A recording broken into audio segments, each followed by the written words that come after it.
السلام علیکم ورحمۃ اللہ۔ سال کے بیسٹ ڈیز، افضل ترین ایام ہم پر سایہ فگن ہونے والے ہیں انشاءاللہ۔ ذی الحج کے پہلے 10 دن پورے سال کے افضل ترین ایام ہیں۔ نہ رمضان کا پہلا عشرہ ان کا مقابلہ کر سکتا ہے، نہ ہی ایون آخری عشرہ۔ یقیناً آپ یہ سن کر حیران ہو رہے ہوں گے، کیونکہ رمضان تو وہ مہینہ ہے جس میں قرآن نازل ہوا۔ رمضان میں روزے سے بھی ہوتے ہیں، تراویح بھی پڑھی جاتی ہے، طاق راتیں، اور پھر لیلۃ القدر۔ تو یہ میں نے کیسے کہہ دیا کہ ذی الحج کے پہلے 10 دن رمضان کے آخری عشرے سے بھی افضل ہیں؟ آئے میں آپ کو بتاتی ہوں کہ یہ حقیقت کیسے منکشف ہوتی ہے۔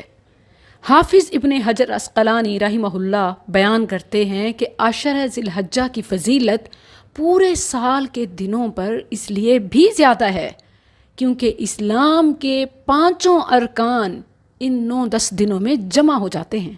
غور کریں، اسلام کا پہلا رکن توحید ہے۔ عام دنوں میں بھی ہر مسلمان توحید کا اقرار کرتا ہے۔ اسلام کا دوسرا رکن نماز ہے۔ ہر مسلمان سارا سال دن میں 5 بار نماز بھی پڑھتا ہے۔ اسلام کا تیسرا رکن روزہ ہے۔ کوئی بھی مسلمان عام دنوں میں بھی جب چاہے نفلی روزہ رکھ سکتا ہے۔ اسی طرح چوتھا رکن زکوٰۃ ہے۔ سارا سال جب چاہیں زکوٰۃ بھی دے سکتے ہیں۔ لیکن 5واں رکن حج، سال میں جب چاہیں نہیں کر سکتے۔ حج جیسے عظیم رکن کی ادائیگی کے لیے یہ ایام مخصوص ہیں۔ اس عشرے کو یہ خاصیت، یہ برتری حاصل ہے کہ اسلام کے 5 ارکان اس میں جمع ہو جاتے ہیں۔ اسی لیے پورے سال کا کوئی عشرہ فضیلت میں اس کا مقابلہ نہیں کر سکتا۔ جو فضیلت راتوں میں رمضان کے آخری عشرے کو حاصل ہے، وہ دنوں میں، ڈیز میں، ایام میں عشرہ ذی الحج کو حاصل ہے۔ جیسے رمضان میں چھوٹے سے چھوٹا عمل اجر و ثواب میں کئی گنا بڑھ جاتا ہے، ایسے ہی عشرہ ذی الحجہ میں کی گئی نیکی اجر میں ملٹی پلائی ہو جاتی ہے۔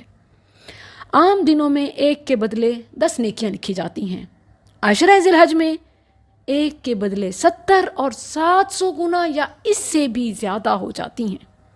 اسی لیے فرائض کی ادائیگی کے بعد نوافل میں بڑھ چڑھ کر حصہ لیں، خواہ وہ تلاوت قرآن ہے یا ترجمہ تفسیر، کوئی تسبیح یا ذکر یا درود پڑھنا، تو سب میں کثرت کیجیے۔ نفلی روزے، نفلی نمازیں، نفلی صدقہ، نیکی اور تعاون کے کام۔ خاص طور پر ایک تسبیح جو میں آپ کو بتاتی ہوں، مسند احمد اور طبرانی میں عبداللہ بن عمر رضی اللہ عنہما سے مروی ہے۔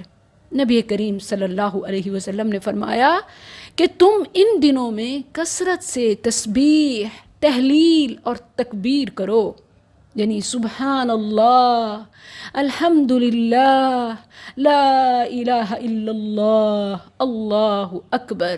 ان دنوں میں زبان سے یہ ہٹنا نہیں چاہیے۔ لا تزال لسانک رطبا بذکر اللہ، لمحے بھر کے لیے بھی غافل نہ ہوں۔ یہ عام دن نہیں ہیں، انہیں عام دنوں کی طرح مت گزاریں۔ یہ صرف عید کی چھٹیاں پلان کرنے کے دن نہیں ہیں، بلکہ جنت کی خوشیاں پلان کرنے کے دن ہیں۔ عشرہ ذی الحج شروع ہونے میں کچھ وقت باقی ہے۔ دنیاوی ضروریات، گھر، کچن، کراکری، عید شاپنگ، میل ملاپ، گھر کے چھوٹے بڑوں کی حجامت بھی، جو کرنا ہے کر لیجئے، کیونکہ ذی الحج کا چاند نظر آنے کے بعد قربانی تک ناخن، بال نہ تراشنا مسنون بھی ہے اور مستحب بھی۔ یہ نہ شاپنگ کے دن ہیں، نہ بازاروں کے چکر کے دن ہیں، نہ کٹنگ کے، نہ تھریڈنگ، ویکسنگ، نہ ہی پارلر میں جوتیاں گھسانا۔